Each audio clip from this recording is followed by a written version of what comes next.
The relief vessel Hesperus pitched and rolled through the gray December swells, cutting a lonely path across the North Atlantic toward Eilean Mor, the largest of the Flannan Isles. It was the 26th of December, 1900, and aboard the ship, Captain James Harvey felt a gnawing unease he could not name. The lighthouse should have been visible by now, its beam sweeping across the darkening waters in its familiar rhythm. But there was no light, only darkness where brightness should have been. As the Hesperus drew closer to the island's jagged cliffs, Harvey reached for the ship's horn. The sound that erupted across the water was meant to announce their arrival, to alert the 3 lighthouse keepers that the relief crew had come. The blast echoed off the rocks and died away into silence. No figures appeared at the landing. No lamp signaled acknowledgement. Harvey sounded the horn again, longer this time, the noise almost desperate as it rolled across the empty sea. Still nothing. He ordered it sounded a 3rd time, and a 4th, each blast met only by the crash of waves and the crying of gulls. Something was very wrong. When Harvey and his men finally made their way up the steep path to the lighthouse compound, they found the door closed, but unlocked. Inside, the rooms were clean, orderly, almost disturbingly normal. The clocks had stopped. In the kitchen, remnants of a meal sat on the table, as though the keepers had simply stood and walked away mid-bite. One chair lay overturned on the floor. The beds were unmade. 3 heavy weather coats hung on their hooks, and the men, all 3 experienced keepers who knew the sea and its dangers, were gone. James Ducat, Thomas Marshall, and Donald McArthur had vanished from a rock in the middle of the Atlantic Ocean, leaving behind a silence that has echoed for more than a century. What could make 3 men disappear so completely, so inexplicably? What did they see in those final moments? And why, after all these years, can no one answer the question that still haunts the Flannan Isles? Where did they go? Gal. Far to the west of the Scottish mainland, where the Outer Hebrides dissolve into the wild Atlantic, there rises a cluster of barren rocks that the seafaring people of those waters knew by a name both simple and ominous. Long before any lighthouse sent its beam across those treacherous waters, long before the Northern Lighthouse Board ever considered erecting a tower upon those windswept cliffs, the Flannan Isles carried a reputation that made even the hardiest fishermen turn their boats away.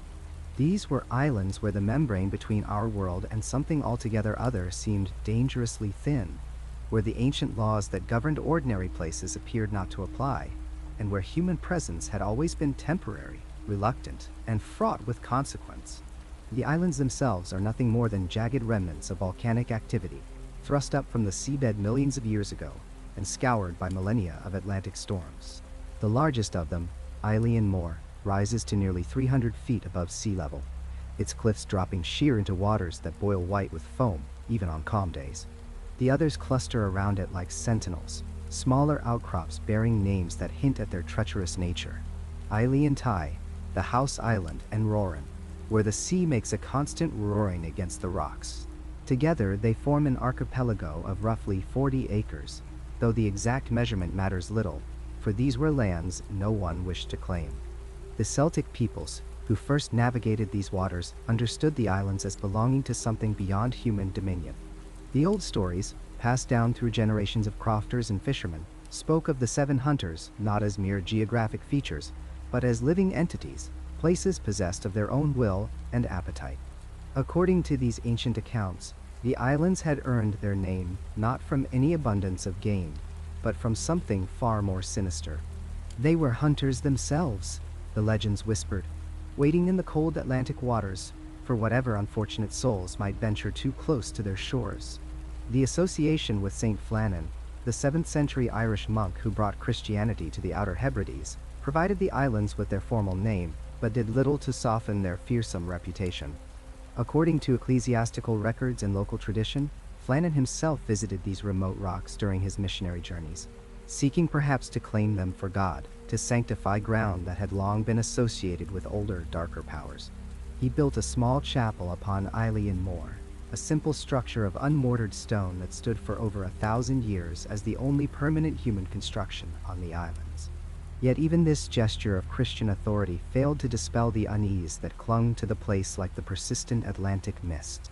The ruins of St. Flannan's Chapel, still standing when the lighthouse builders arrived in 1895, told their own story of abandonment and defeat.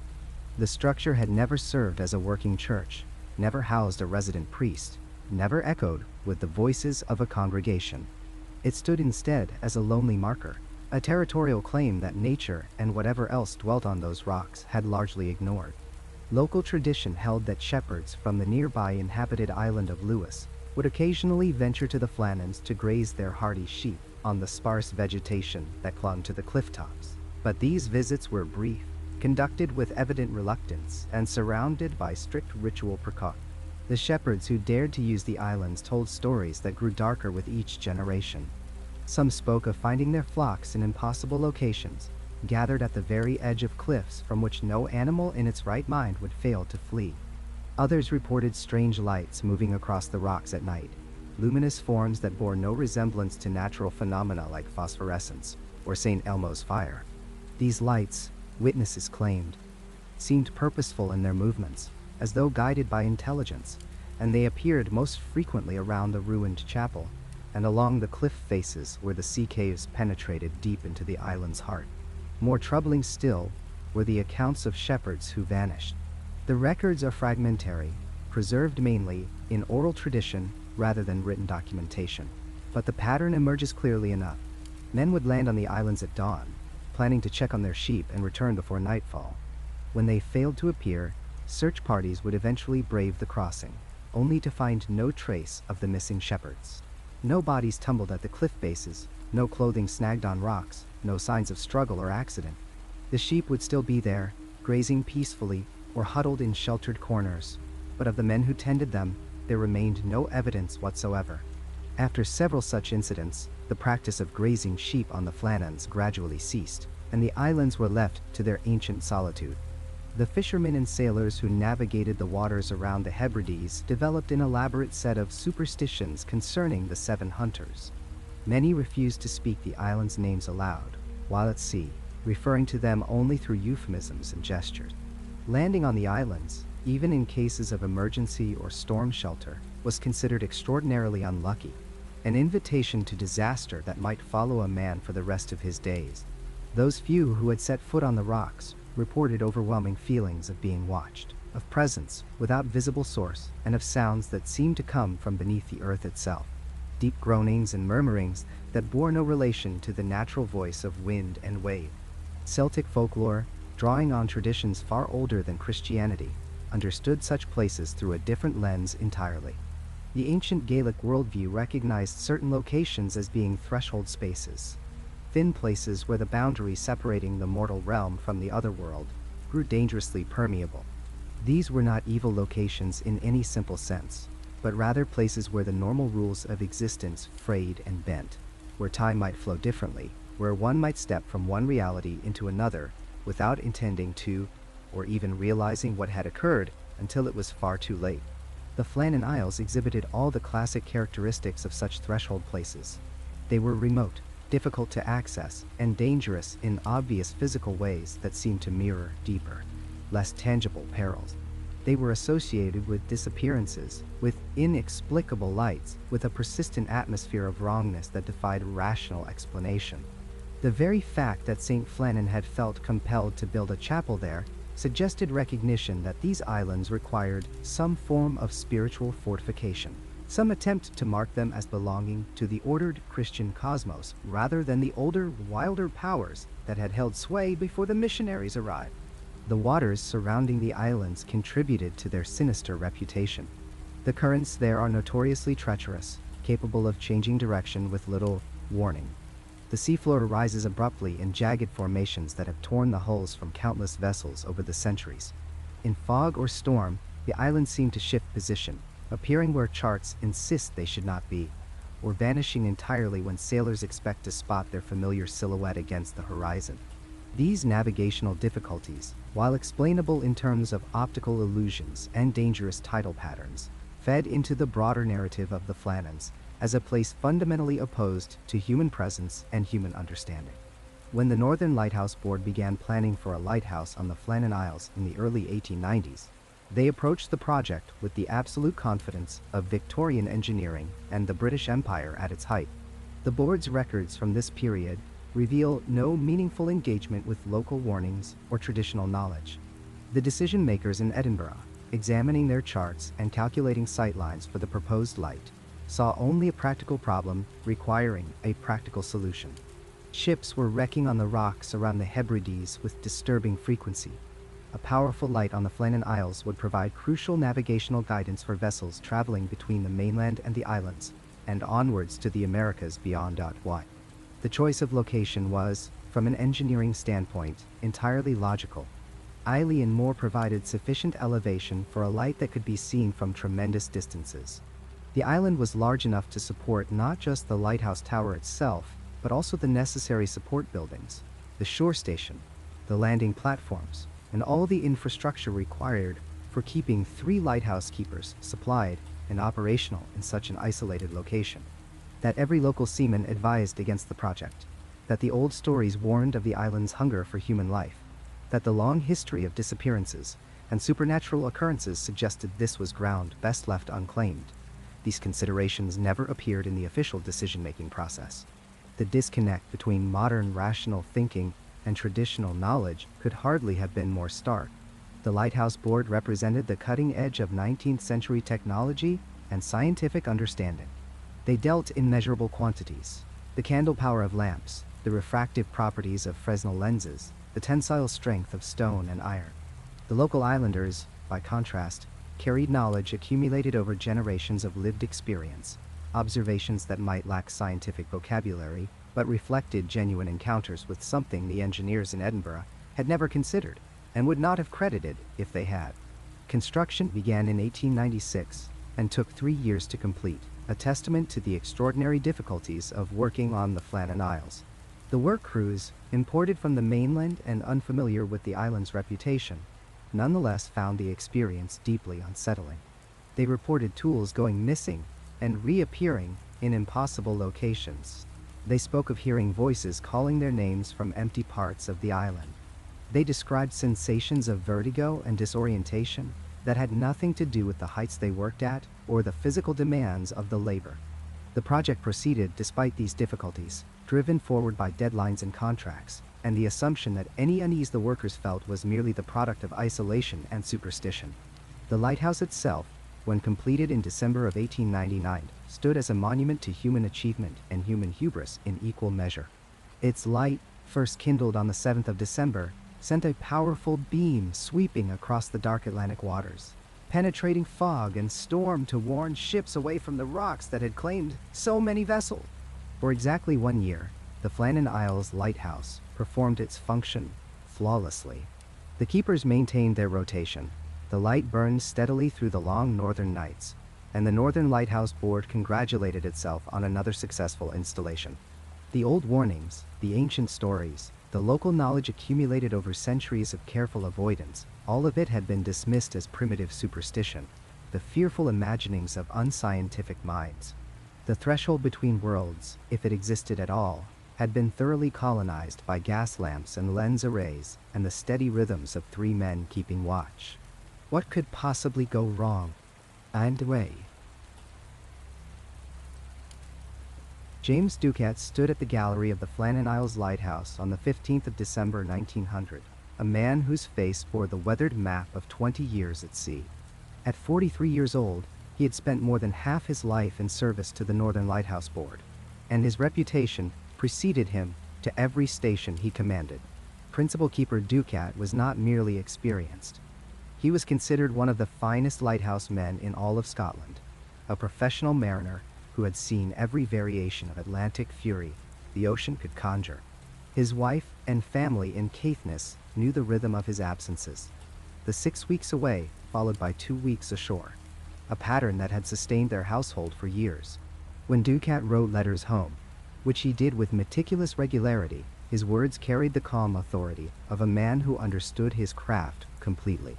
He had weathered storms that would have broken lesser men, had guided his keepers through nights when the tower itself seemed to shudder with the force of colliding waves, and had always, without exception, maintained the light.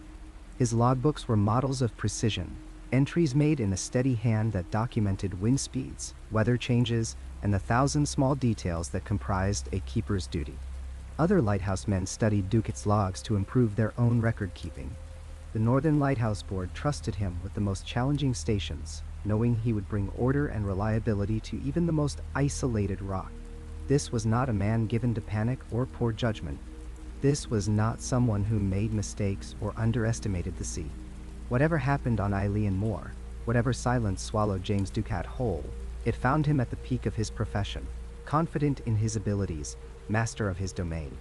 Thomas Marshall, the second assistant, was equally seasoned in the peculiar life of lighthouse keeping. At 28 years old, he had already accumulated years of experience at various stations along the Scottish coast, building a reputation as steady and dependable.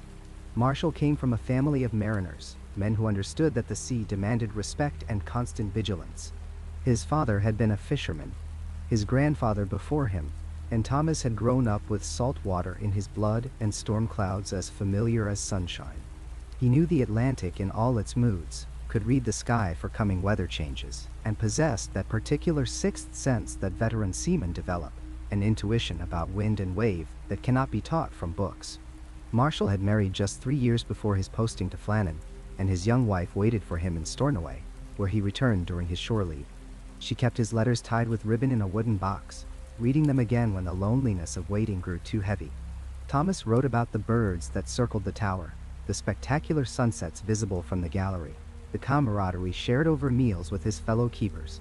He wrote about fog so thick it seemed solid, about rainbows arcing through spray, about the deep satisfaction of maintaining the light that guided ships safely past the rocks. His letters never mentioned fear because he felt none. This was his calling, his profession, and he executed it with quiet pride. The routine at Flannan suited Marshall's methodical nature. Every 4 hours, the keepers rotated watch, ensuring the light remained constant through darkness. They wound the clockwork mechanism that turned the lens, they trimmed wicks, they polished the prismatic glass until it gleamed. During daylight hours, they maintained the station buildings, recorded weather observations, and prepared meals together in the kitchen. The rhythm of lighthouse life created a kind of meditation, a pattern so regular it became almost musical. Marshall thrived in this environment, finding peace in the isolation that drove some men to distraction. He understood that here, on this barren rock in the Atlantic, his work mattered. Ships depended on the light he tended, lives rested on his vigilance. But it was Donald McArthur whose presence at Flannan Isles that December sealed his place in maritime tragedy, a man whose terrible luck would echo through lighthouse history for generations. McArthur was what the Northern Lighthouse Board termed an occasional keeper, a position that meant exactly what it suggested. He was not permanently assigned to Flannan. He was not part of the regular rotation. Instead, he filled in when one of the assigned keepers needed leave or fell ill. He was, in essence, a substitute, a professional reliable enough to step into any station at short notice and perform the duties without error. The regular third keeper at Flannan, a man named William Ross, had requested time ashore for family matters. The Northern Lighthouse Board dispatched McArthur to cover the rotation, a routine replacement that happened dozens of times each year across the Scottish lighthouse service. McArthur packed his kit without hesitation. He had served at isolated stations before, had worked with both Ducat and Marshall on previous postings, and harbored no concerns about the assignment. Flannan was remote, certainly, but it was also newly built, equipped with modern facilities, and staffed by 2 of the finest keepers in the service. For McArthur, this was simply another job, another rotation, another 6 weeks of professional duty before returning to shore. He could not have known that this routine replacement would transform him into a ghost story, a cautionary tale, a name whispered in maritime circles as the unluckiest man to ever climb a lighthouse stair. Had Ross not requested leave, had any of a dozen small circumstances aligned differently, McArthur would have been elsewhere that December, safe at another station or home with his own family. Instead, fate placed him on Eilean Mor at precisely the wrong moment in history, a confluence of timing so cruel it seems almost deliberate. The 3 men settled into the rhythm of Flannan together, Ducat with his commanding presence and meticulous standards, Marshall with his quiet competence, and McArthur integrating seamlessly into the routine. They maintained the light through early December storms, recorded their observations with customary precision, and executed their duties exactly as regulations required. The log entries from those first 2 weeks of December showed nothing unusual, no concerns, no difficulties beyond the expected challenges of winter on an Atlantic rock. They recorded wind speeds and barometric pressure. They noted passing ships. They documented the arrival of supply vessels and the condition of station equipment. Everything appeared entirely normal, a textbook example of professional lighthouse keeping. These were not men rattled by isolation or frightened by storms. They had chosen this life deliberately, understanding its demands and accepting its hardships in exchange for steady employment and the satisfaction of essential work. The last confirmed communication from Flannan Isles Lighthouse came on the 13th of December, 1900, when the passing steamer Arctur noted the light burning normally through the darkness. The captain recorded it in his log, a routine notation confirming that Ducat, Marshall, and MacArthur were executing their duties as expected. The light swept its arc across the waves, visible for miles, a beacon of reliability in the winter night. Everything functioned exactly as designed. But on the 14th of December, another passing vessel noted something troubling. The light was not burning. The captain checked his charts, confirmed the location, and peered through the darkness toward where the Flannan light should have been visible. He saw only blackness, an absence where there should have been brilliance. Weather conditions were clear enough that the light should have been obvious, yet Eilean Mor sat in darkness, silent and inexplicable. The captain could not investigate. His cargo and schedule demanded he continued to port. He could only note the observation in his log and report it upon arrival. Ships had tight schedules to maintain, and lighthouse failures, while concerning, were the Northern Lighthouse Board's responsibility to address. He steamed onward, leaving the darkened tower behind, unaware that inside that stone structure, or perhaps somewhere on the island itself, 3 experienced keepers had already vanished into a mystery that would never be satisfactorily solved. When the relief vessel Hesperus finally reached Eilean Mor on the 26th of December, the acting keeper who stepped ashore found a scene that defied all reasonable explanation. The lighthouse was intact, the mechanisms functional, the supplies adequate. But James Ducat, Thomas Marshall, and Donald McArthur were gone, leaving behind only questions and the terrible silence of their absence. The unluckiest replacement keeper in maritime history had disappeared along with 2 of Scotland's finest lighthouse men, 3 professionals who knew the sea intimately, who understood danger, who would never have abandoned their post without overwhelming reason. Their families waited in vain for their return. Their careful logs ended abruptly. Their lives, their experience, their futures, all erased in circumstances that remain fundamentally inexplicable more than a century later.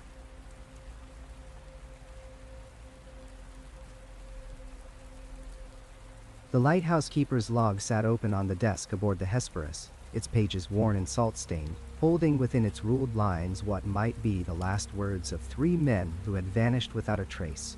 James Ducat, Thomas Marshall, and Donald McArthur kept meticulous records as regulations demanded. Every shift, every weather observation, every mundane detail of lighthouse keeping was supposed to be documented. For years, these logs had been models of consistency, filled with the ordinary rhythms of maritime life. But the final entries from December of 1900 told a different story entirely, one that would haunt investigators for more than a century to come. December 12th began normally enough. Thomas Marshall, the occasional keeper who had recently joined the Flannan Isles station, recorded the morning observations in his careful hand. Barometric pressure, wind direction, visibility across the Atlantic, all standard notations. But by midday, the tone shifted. Marshall noted an approaching storm system, unusual for the detail he provided. Most entries simply stated weather conditions. This one described the peculiar color of the approaching clouds, a greenish-gray hue that Marshall had apparently never witnessed before in his years at sea. He wrote that James Ducat, the principal keeper with decades of experience, had come up to the lantern room to observe the sky himself, an action significant enough that Marshall felt compelled to record it. By evening of that same day, December 12th, the log entries grew more urgent. Marshall described winds that were beginning to exceed anything in his personal experience. The precise measurements he attempted to record seemed almost frantic in their detail. He estimated gusts at forces beyond the typical scale, noting that the anemometer readings seemed impossible, that perhaps the instrument itself had been damaged. The waves, he wrote, were building to heights that defied his ability to accurately measure from the lighthouse platform. He described spray reaching the lantern room itself, 150 feet above sea level, a phenomenon that would require waves of truly extraordinary size. The entry for December 13th revealed a lighthouse crew in crisis. Marshall's handwriting, normally so precise, had become less controlled, the letters larger and more hurried. He wrote that all 3 men had been forced to abandon their normal duties to secure the station. Stores had been moved to higher levels. The iron railings on the landing platform had been battered by debris torn from the western cliff face. Most unsettling was his description of the sound. Marshall tried repeatedly to capture it in words, crossing out phrases and attempting again. The storm, he finally wrote, made a sound unlike any gale he had known. A roaring that seemed to come from beneath the waves themselves rather than from the wind above. What made these entries extraordinary, what transformed them from dramatic weather documentation into something far stranger, was the absence of corroborating evidence. The lighthouse at Gallen Head on the Isle of Lewis, only 20 miles to the east, recorded moderate winds and heavy rain on December 12th and 13th. Nothing exceptional, nothing that would warrant special notation. The steamer Arctur, passing north of the Hebrides during this period, logged rough seas, but nothing beyond normal winter conditions. Local fishermen who knew these waters intimately would later tell investigators that mid-December of 1900 had been unremarkable, typical for the season, certainly nothing approaching the apocalyptic conditions Marshall described. This discrepancy would become one of the central mysteries of the Flannan Isles case. How could 3 experienced lighthouse keepers, men whose very lives depended on accurate weather observation, record a storm of such violence while nearby locations noticed nothing unusual? Some would suggest the unique geography of the Flannan Isles created localized weather phenomena, that the isolated rocks could indeed experience conditions wildly different from surrounding areas.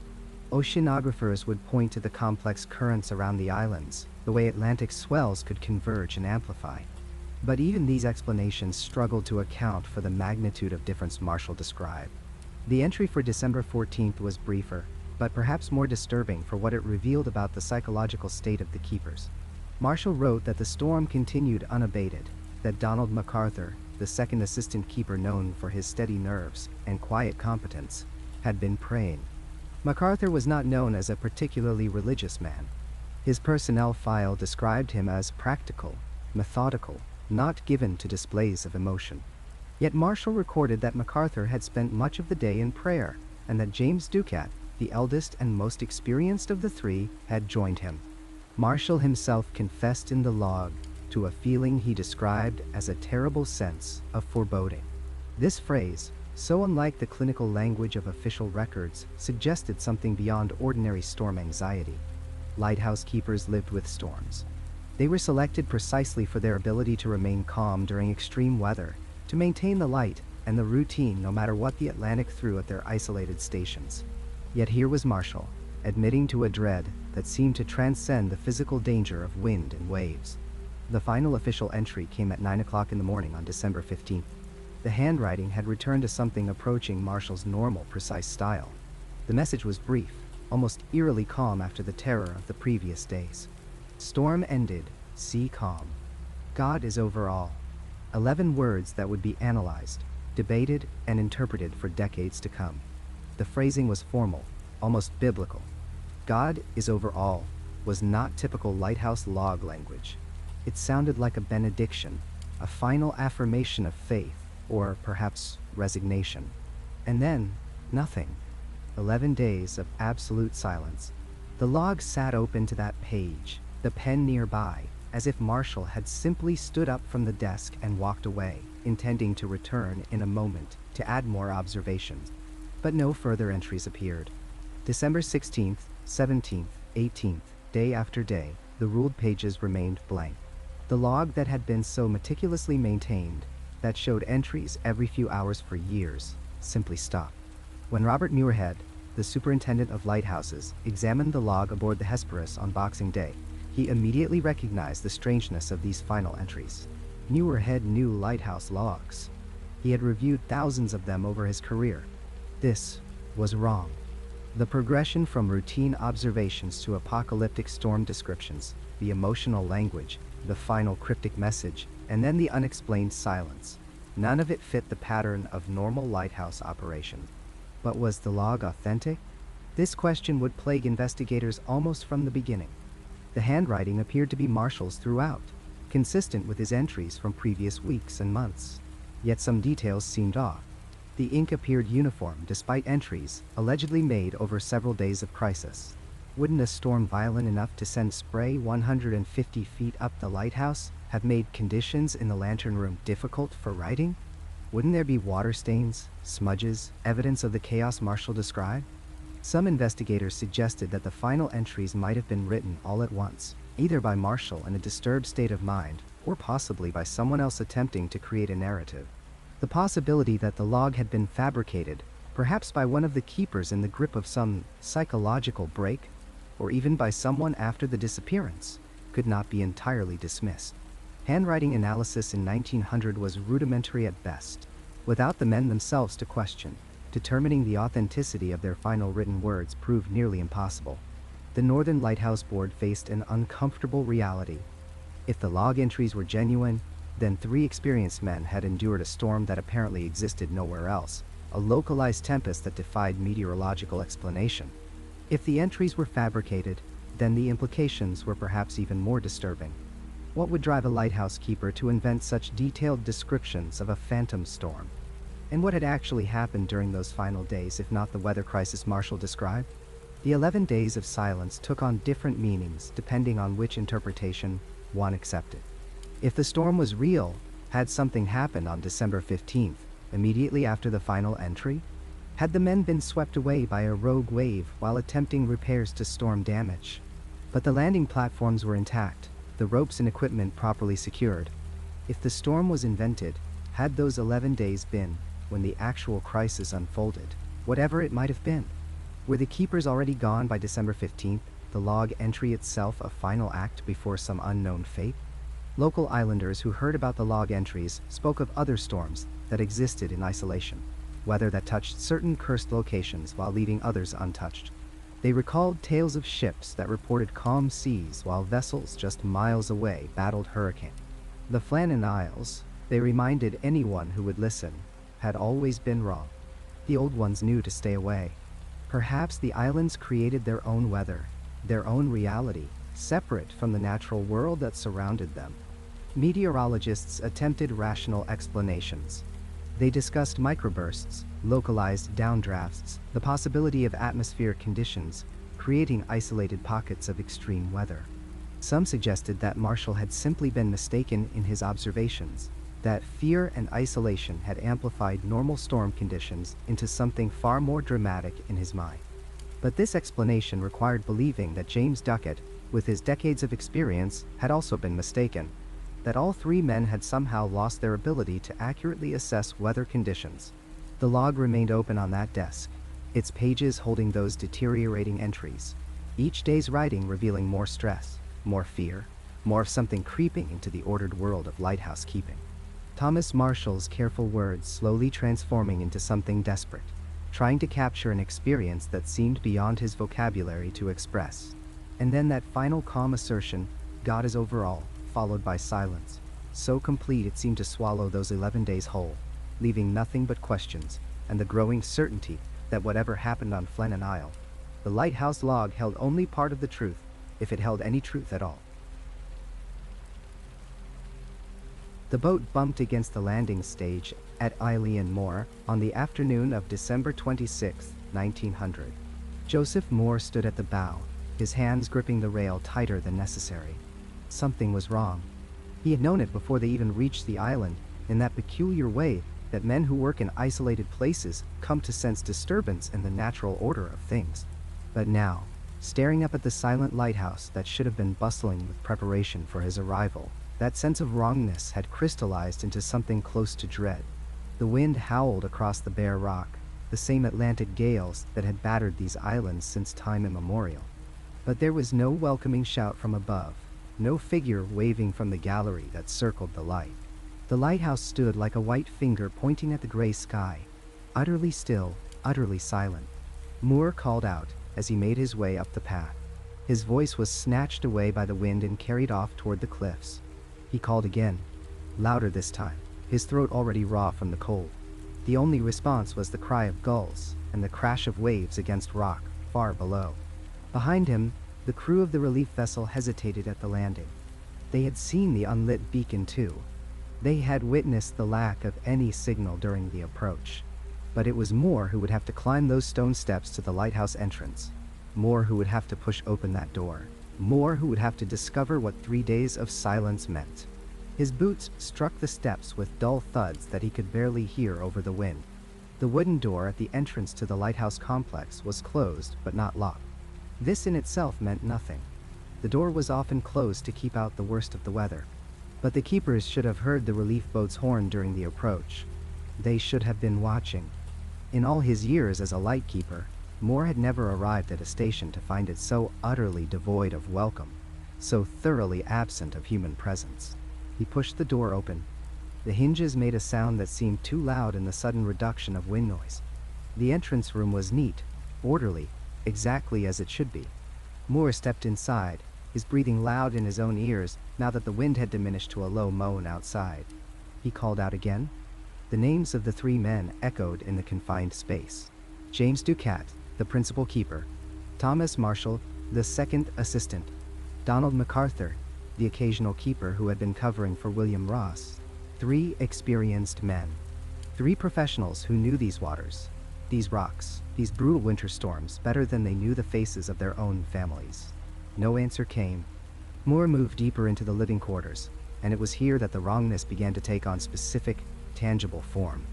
The entrance to the kitchen stood open before him, and what he saw there would haunt him for the rest of his life. The room was absolutely still. Not the stillness of recent abandonment, where you can almost feel the residual warmth of human presence, but something deeper. Something that spoke of time suspended, of normalcy interrupted mid-gesture and frozen in place. The kitchen table had been set for a meal. 3 places, 3 sets of utensils laid out with the precision that came from years of lighthouse discipline. But the meal had never been eaten. Whatever food had been prepared was long since cleared away, or had never been served at all. The plate sat there, waiting for men who would never return to claim them. Mor stood in the doorway, his hand still on the frame, unable for a moment to step fully into the room. Then his eyes found the chair. One of the wooden chairs that should have been tucked neatly under the table lay on its side on the floor. Not pushed back as if someone had risen quickly, but toppled, lying there on the scrubbed floorboards like a silent witness to some sudden violence or panic. The other 2 chairs remained perfectly positioned at the table. Only one had fallen. Only one spoke of disruption, of something happening too fast for order to be maintained. Mor's gaze traveled around the room with the methodical attention to detail that had been drilled into him during his years of service. The keepers lived by routine, by checklist, by the rigid adherence to procedure that kept lights burning and ships safe. Disorder was not part of that world. And yet, here it was, the overturned chair, the set table, the meal never eaten. Each detail was a small violation of the natural order, and together they created a portrait of something inexplicable. He forced himself to move further into the quarters. His legs felt heavy, as if he were wading through deep water. The sleeping area was next, and here Mor found something that made his sense of dread deepen into something approaching terror. The beds were made. All 3 bunks were perfectly prepared, blankets tucked with military precision, pillows smoothed and positioned just so. These were not the rumpled beds of men who had risen in the night for an emergency. These were beds that had been made in the morning as part of the daily routine, beds that spoke of men who had expected to return to them, who had anticipated nothing more dramatic than another watch, another meal, another rotation of the endless duties that structured lighthouse life.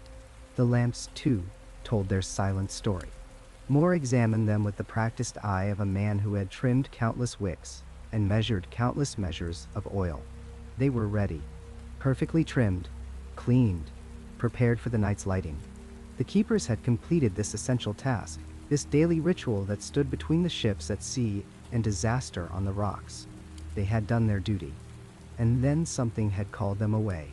But it was at the entrance, at the row of hooks where the oilskin coats should have hung, that the true mystery revealed itself. 2 hooks were empty. Only 1 coat remained hanging there, swaying slightly in the draft that crept through the door Mor had left partially open. 2 of the 3 men had taken their coats. 1 had not, or could not, or had left in such haste that even reaching for the coat on its hook had been impossible. Mor stood before those hooks for a long time. The implications were staggering, contradictory, impossible to reconcile. These were men who knew what December meant in the Hebrides. They knew the cold that could kill a man in minutes. They knew the spray that could drench you through in seconds and then freeze solid on your skin. And yet 2 had taken their coats and 1 had not. Why? What circumstance could explain this? What emergency could be both urgent enough to make a man leave without protection and yet organized enough that 2 others remembered their coats? He walked through the lighthouse again, this time checking everything with the thoroughness of a man trained to spot the smallest deviation from normal. The logbook sat on its shelf, the last entries written in Ducat's careful hand. The log recorded weather conditions, routine maintenance, the normal observations of men doing a job they had done 1,000 times before. There was no hint of trouble, no suggestion that anything out of the ordinary had occurred. The final entry was dated December 15th, more than a week before Mor's arrival. After that, silence. After that, nothing but empty pages waiting for words that would never be written. The stores were intact. The food supplies were adequate. The water cistern was at normal levels. Nothing had been vandalized or destroyed. There were no signs of struggle beyond that single overturned chair. No blood, no damage, no indication of violence. The lighthouse was simply empty, its keepers gone as if they had stepped out for a moment and somehow forgotten to return. Mor made himself climb the spiral stairs to the light room itself. His footsteps echoed in the confined space of the tower, each step an effort of will. The mechanism was in order. The great lens sat clean and ready in its mounting. Everything was prepared for the simple act of lighting the lamp when darkness fell. But darkness had fallen many times since December 15th, and the lamp had remained dark. Ships had passed in the night without the guidance they expected. The light that should have swept across these treacherous waters had failed for the first time since the lighthouse was commissioned. When Mor descended again to the living quarters, he found himself back in the kitchen, staring at that overturned chair. The dreadful sense of something wrong that had gripped him at the landing now had him completely. It was more than unease, more than the natural anxiety of finding a station abandoned. It was a profound wrongness that seemed to emanate from the very walls, from the careful order that surrounded the small pockets of disorder, from the presence of everything that should be there, and the absence of the only things that mattered. The wind outside had picked up, and Mor could hear it moaning around the lighthouse tower. It was the same wind that had blown for millions of years across this rock, the same wind that would continue long after he was gone. But now it sounded different. Now it sounded like a voice trying to tell him something he could not quite hear, could not quite understand. He would later testify to the investigators about this moment, about standing in that kitchen and feeling the weight of the mystery settle onto his shoulders. He would try to explain the terror that gripped him, though terror seemed too simple a word for what he felt. It was the terror of wrongness, of a puzzle that should have a solution, but somehow did not, of 3 men who had simply ceased to exist in a place where ceasing to exist should have been impossible. Because that was the heart of it, the thing that made the mystery so profound. Lighthouses were places of absolute accountability. Every action was logged, every movement had purpose, every deviation from routine was noted and explained. There was nowhere to go from a lighthouse except into the sea or onto the relief boat. There were no hidden rooms, no secret passages, no mysterious third options. The lighthouse was a closed system, and yet 3 men had vanished from it as completely as if they had never existed at all. Mor made himself go outside again, out onto the narrow platform that circled the tower. He looked down at the rocks below, at the white foam where the waves crashed against the unyielding stone. Could they have fallen? Could some accident have taken all 3 of them? But the platform had railings.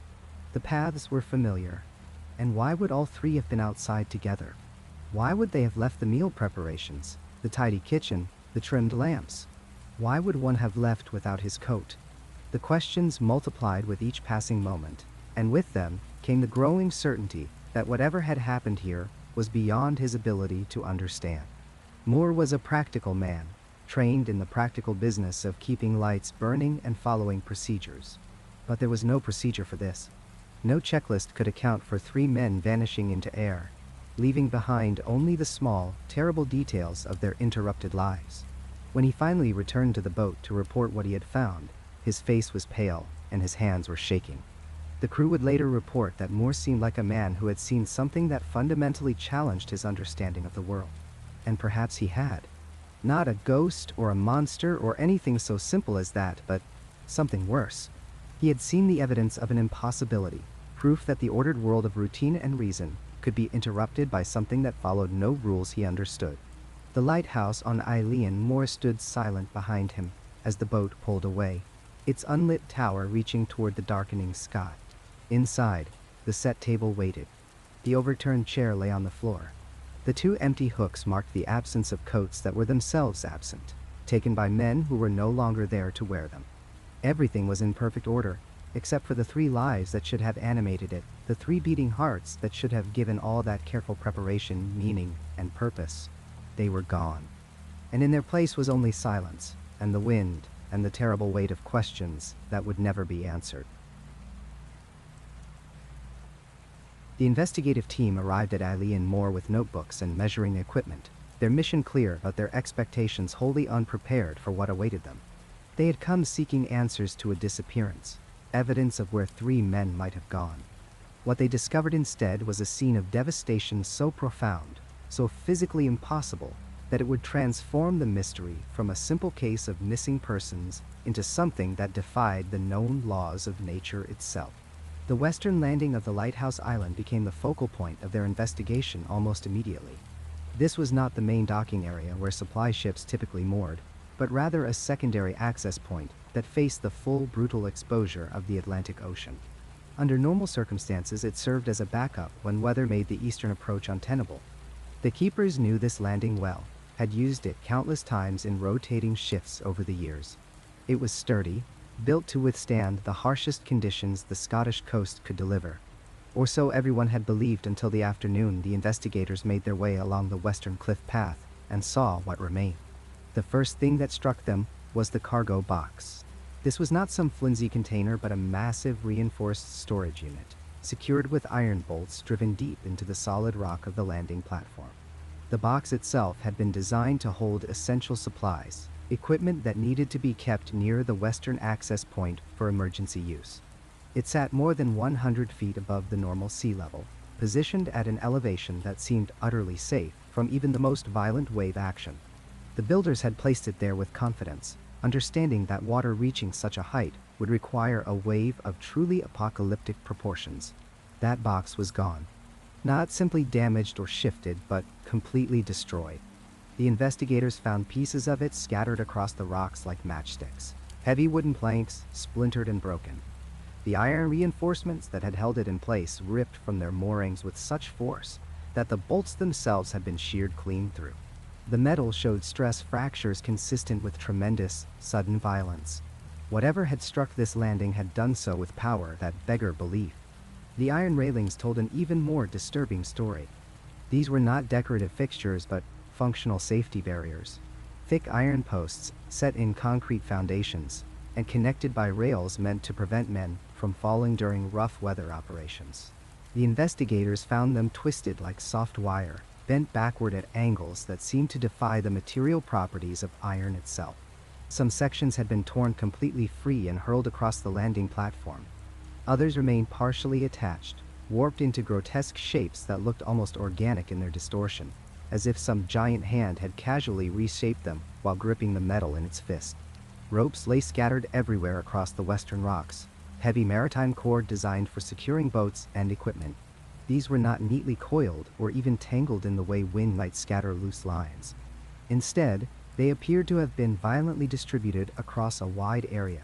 Some sections found more than 50 feet from where they should have been stored. The investigators noted that several of the ropes showed signs of having been under extreme tension before breaking. The fibers pulled apart rather than cut or frayed by normal wear. The distribution pattern of the debris troubled the investigative team deeply. Everything seemed to have been struck from the seaward side, blown or dragged inland with tremendous force. Yet, the violence appeared strangely focused, concentrated on the landing area itself with diminishing impact as one moved away from the western edge. This selective devastation would become one of the most puzzling aspects of the entire scene. The investigators measured, photographed, and documented every detail they could find. They calculated the height of the landing platform above sea level multiple times, ensuring their measurements were accurate. 110 feet at the point where the cargo box had stood, 115 feet where the highest debris had been found. To reach such elevations, a wave would need to rise higher than a 10-story building. The force required to not merely reach that height, but to carry enough power to rip iron from stone and bend metal railings was almost inconceivable. They consulted meteorological records from every weather station within 500 miles. They examined shipping logs from vessels that had been at sea during the relevant time period. They interviewed lighthouse keepers from neighboring stations, fishermen who knew these waters intimately, harbor masters who tracked every significant storm. The answer they received was unanimous and deeply unsettling. No storm of sufficient magnitude had occurred. No weather event capable of generating waves of such catastrophic size had been recorded anywhere in the region during the weeks surrounding the disappearance. The nearest report of rough weather had been a moderate gale, the kind of Atlantic storm that occurred regularly during winter months. Certainly strong enough to make sailing unpleasant, perhaps even dangerous for smaller vessels, but nowhere near the apocalyptic conditions that would be required to produce waves exceeding 100 feet in height. Waves of that magnitude would have been noted by every observer along the Scottish coast. Ships would have reported mountainous seas. Other lighthouses would have documented the extreme conditions. Coastal communities would have experienced flooding and damage. None of that had happened. The sea had been rough, but not extraordinarily so. The storm that passed through the area had been noteworthy only in its ordinariness, just another winter gale in a region accustomed to harsh weather. Yet somehow, on the western landing of Eilean Mor, destruction had occurred that suggested forces far beyond anything the recorded weather could explain. The selective nature of the devastation deepened the mystery further. The eastern landing, facing the opposite direction, showed no unusual damage whatsoever. Equipment stored there remained undisturbed. Railings stood straight and secure. The main lighthouse structure itself, though certainly exposed to any storm system that might have affected the island, displayed no evidence of unusual impact. Windows remained intact. The door that had been found hanging open showed no sign of having been forced by wind or water. The lighthouse lantern, positioned at the highest point of the structure, and therefore most vulnerable to extreme weather, functioned perfectly and showed no damage at all. It was as if some massive force had reached up from the ocean and struck only the western landing, leaving everything else on the island untouched. The investigators struggled to formulate any natural explanation for such focused destruction. Rogue waves were known to occur, freak events where multiple wave patterns aligned to create a single massive surge. But rogue waves did not politely confine themselves to one side of a small island, while leaving the other side pristine. A wave large enough to cause the observed damage would have swept across the entire island, probably submerging the lighthouse platform completely. Then they discovered the detail that transformed the scene from merely mysterious to genuinely terrifying. Among the scattered equipment and debris, they found 2 sets of oilskin coats. Not stored in the equipment locker where they should have been, but lying among the rocks as if they had been dropped or discarded in haste. These were not the coats that had been found hanging inside the lighthouse. These belonged to Ducat and Marshall, identified by the personal items found in the pockets, the wear patterns that matched each man's build. The third keeper, McArthur, was known to have been wearing his oilskins when he disappeared because his coat was not found anywhere on the island. The presence of the other 2 sets of weather gear at the western landing suggested that all 3 men had been there together. They had gone to that specific location, not separately over time, but as a group. The final entry in the lighthouse log had mentioned damage to equipment at the western landing. It appeared that Ducat and Marshall had gone to investigate or repair that damage, while McArthur, still dressed for outdoor work, had accompanied them. But why? The log suggested that damage had already been observed and noted. What would compel all 3 men to leave the lighthouse together, particularly when regulations specifically prohibited such action? One keeper was required to remain in the lighthouse at all times, an unbreakable rule designed to ensure the light never went unattended. Yet the evidence suggested they had all gone to the western landing, converging on the very spot where the most severe destruction had occurred. The investigators stood on that damaged landing as the winter sun set behind broken iron railings and tried to imagine what the keepers had witnessed. Had they seen something approaching from the sea? Had they heard some sound that drew them all outside, despite the regulations they knew they were violating? The arrangement of the scattered equipment suggested rapid movement, perhaps even panic. Items had been dropped rather than set down. Tools lay where they had fallen rather than being properly stored. What could have possessed three experienced lighthouse keepers to abandon their post and gather at the most exposed point on the island? What did they see or hear that made them forget their training, their duty, and their own safety? The physical evidence spoke of violence and tremendous force, but it remained stubbornly silent about the source of that force, or the fate of the men who had apparently stood in its path. The investigators documented everything, filled their reports with measurements and observations, and eventually left the island with more questions than answers. The damaged western landing stood as mute testimony to an event that seemed to violate natural law, a wave that reached impossible heights during a storm that never happened. Destruction focused on one spot while everything around it remained untouched. Three men drawn to the exact location of maximum danger for reasons no one could explain. The evidence was undeniable. The iron had been twisted, the cargo box destroyed, the rocks scattered with debris. But the circumstances under which this destruction occurred remained as mysterious as the disappearance of the keepers themselves. Perhaps more so, because at least the vanishing of three men could be explained by accident or misadventure. The selective devastation of the western landing suggested forces that operated outside the normal bounds of weather and wave, something that could reach up from the depths and strike with surgical precision before vanishing without a trace, leaving behind only wreckage and an empty lighthouse where three men once kept their watch against the dark. When the relief crew finally reached Eilean Mor Lighthouse on Boxing Day of 1900, they found a scene that defied simple explanation. The official inquiry that followed would eventually settle on a conclusion that seemed to answer everything, yet somehow satisfied no one. But before we descend into the tangled web of alternative theories, we must first understand what the authorities decided had happened on that remote Scottish island. The Board of Trade investigation concluded that the three lighthouse keepers had been swept away by a freak wave while attempting to secure equipment during a violent storm. On the surface, this explanation held a certain brutal logic. The western landing on Eilean Mor faced the full fury of the Atlantic Ocean, and waves of tremendous power regularly battered those exposed rocks. The investigators pointed to evidence of damage at the landing site, the disturbed equipment, and the known presence of severe weather in the region during mid-December. According to their official report, the men had ventured out during a lull in the storm to assess damage and secure loose gear. While they worked at the landing, a massive rogue wave must have appeared without warning, sweeping all three men into the churning sea before they could retreat to safety.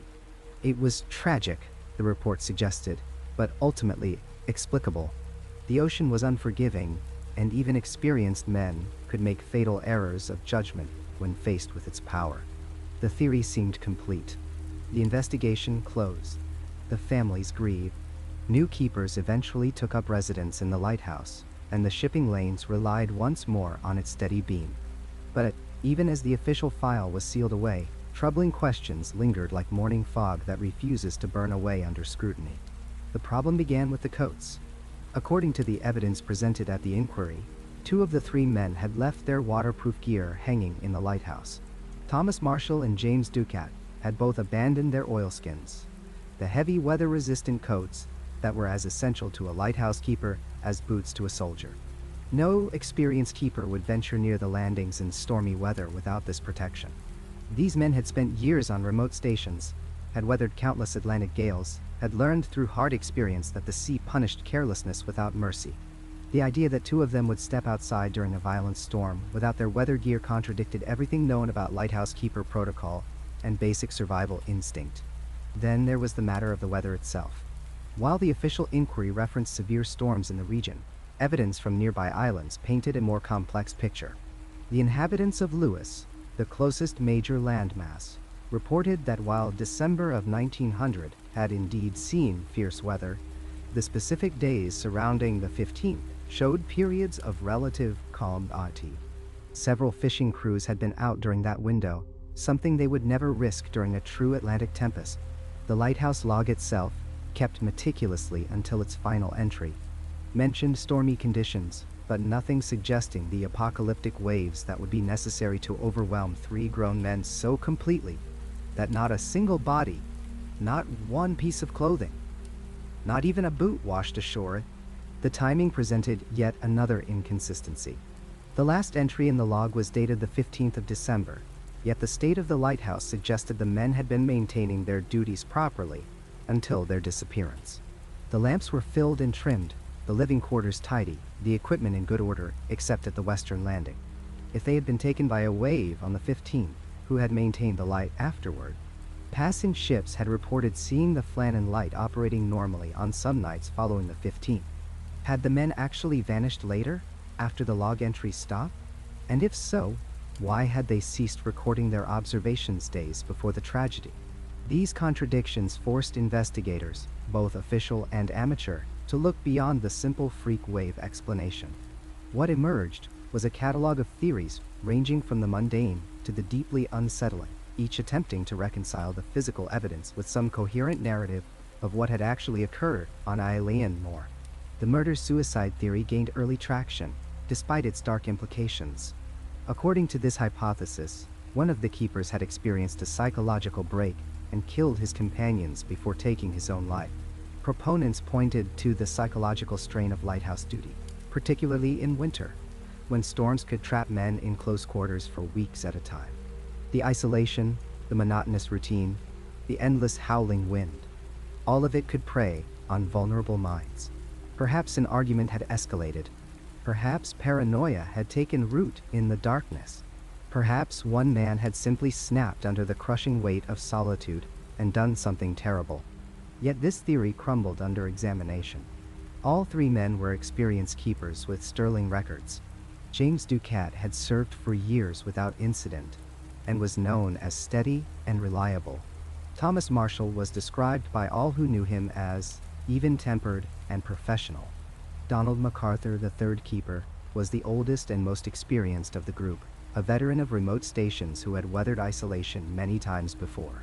More importantly, their families and colleagues insisted the men had no conflicts, no tensions, no history of mental instability. The lighthouse log showed none of the deteriorating handwriting or increasingly erratic entries that might signal a descent into madness. Right up until the final words, the record was neat, precise, and utterly routine. If not murder-suicide, then perhaps something more calculated. The foreign agent abduction theory emerged from the geopolitical anxieties of the early 20th century. Britain's network of lighthouses represented critical infrastructure, guiding naval vessels and merchant ships along treacherous coasts. What if a foreign power, perhaps seeking to gather intelligence or test their capability to strike British installations, had sent operatives to kidnap the keepers? The remote location would have made such an operation feasible. A small vessel could approach under cover of darkness or fog, overwhelm the men, and spirit them away for interrogation. This theory had the advantage of explaining the lack of bodies and the missing coats, suggesting a planned departure rather than a sudden catastrophe. But it foundered on practical questions. Why would any foreign power waste resources kidnapping lighthouse keepers who possessed no strategic secrets?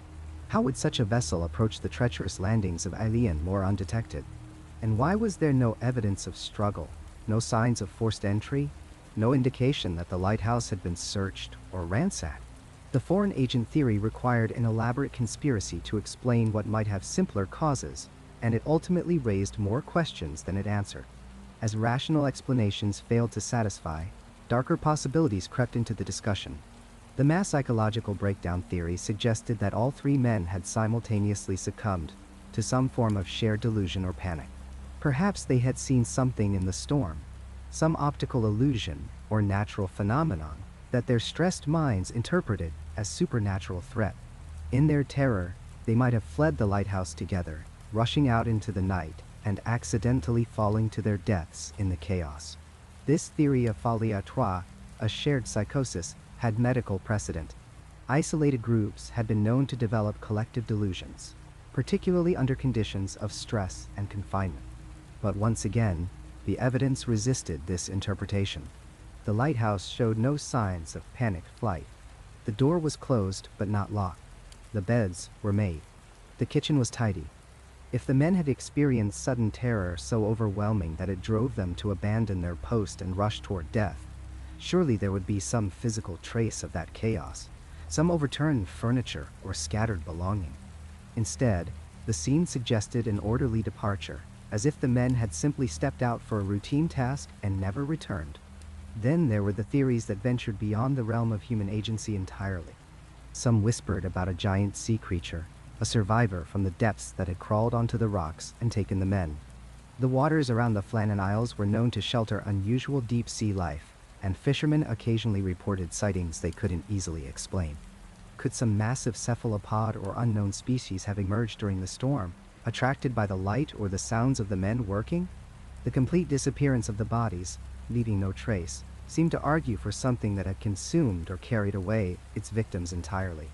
This theory belonged more to legend than investigation, yet it persisted because it addressed what the rational theories could not: the absolute totality of the disappearance.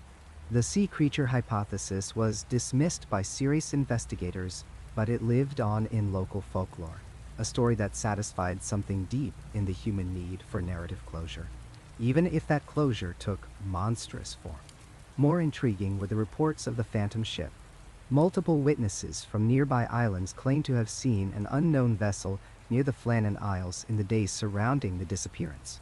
This ship, described as dark-hulled and showing no lights, was spotted by fishermen who found its presence strange enough to remember and report later. Some theorists latched onto these sightings as evidence of foul play, suggesting pirates, smugglers, or wreckers who might have had reason to eliminate the keepers. But no such criminal enterprise was ever identified, and the phantom ship sightings were never corroborated with sufficient detail to allow investigation. Even stranger were the witness accounts from the surrounding islands of unexplained phenomena in the nights before the men vanished. Residents of Lewis and North Uist reported seeing unusual lights near the Flannan Isles. Not the regular sweep of the lighthouse beam, but something else. Something described as flickering or pulsing in colors that seemed wrong. Some heard sounds carrying across the water, though at such distances it was impossible to determine their source or nature. These accounts were collected years after the event, colored by knowledge of the tragedy and perhaps embellished in the retelling, but they added to the growing sense that something deeply abnormal had occurred on Eilean Mor. One particularly detailed account came from a fisherman named Archie Lamont, who claimed to have been checking his nets on the night of the 14th of December. According to Lamont, he saw lights on Eilean Mor that seemed to move in ways inconsistent with the fixed lighthouse beam. He described them as appearing in multiple locations simultaneously, sometimes at ground level, sometimes higher up. He heard what sounded like shouting carried on the wind, though he couldn't make out words. Lamont admitted he'd been drinking and had initially dismissed the experience as tricks of his own tired mind, but after learning of the disappearance, he came forward with his story, convinced he had witnessed something connected to the keeper's fate. Each theory, examined closely, revealed its own impossibilities. The freak wave couldn't account for the missing coats or the calm weather reports. The murder-suicide scenario lacked any evidence of violence or psychological deterioration. The foreign agent hypothesis required an elaborate conspiracy without clear motive. The mass psychosis theory contradicted the orderly state of the lighthouse.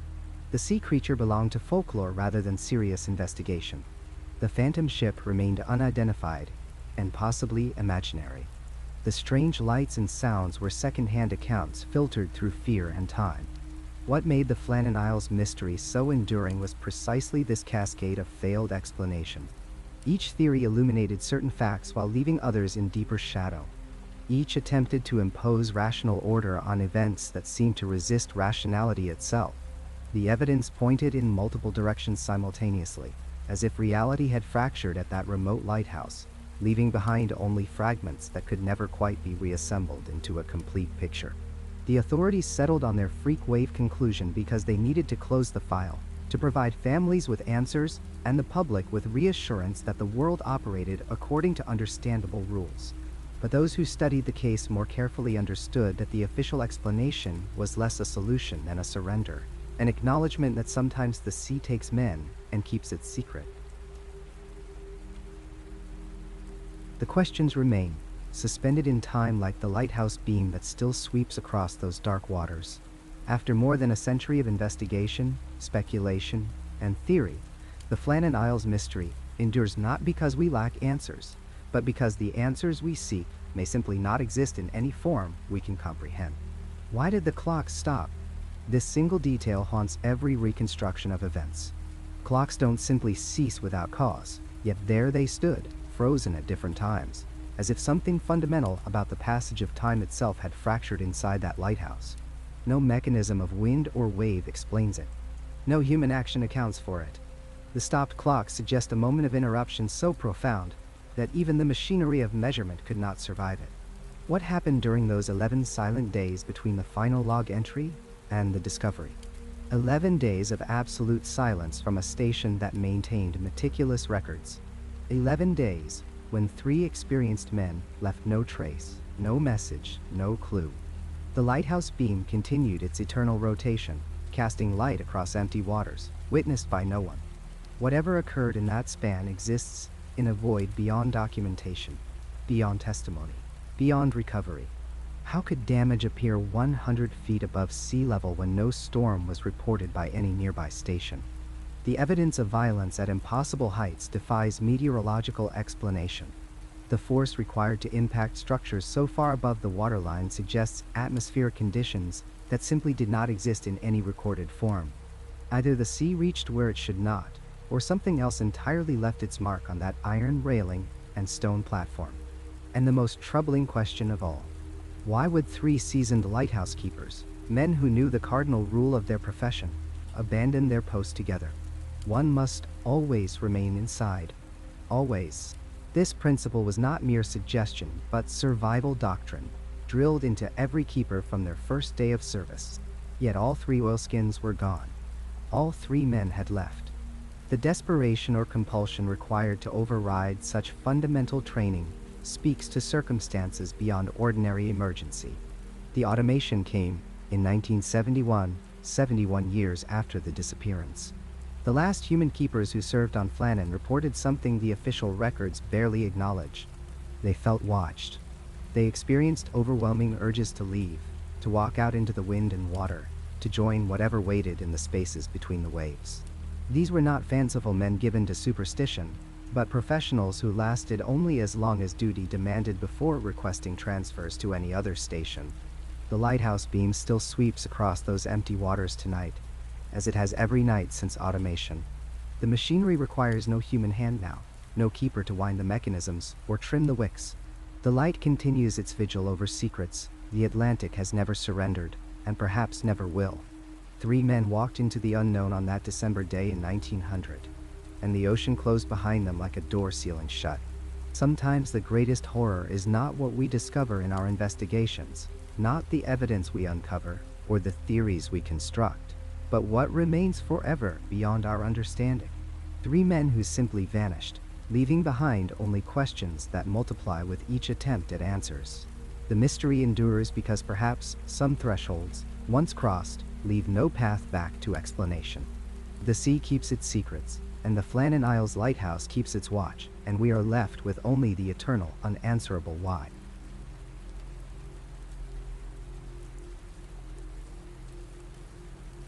That's where this journey ends for tonight. If you made it all the way here, subscribe and hit the bell for more long-form stories like this. Check out the videos on screen for more right now. Drop your own experiences in the comments below. Thanks for listening, and I'll see you in the next one.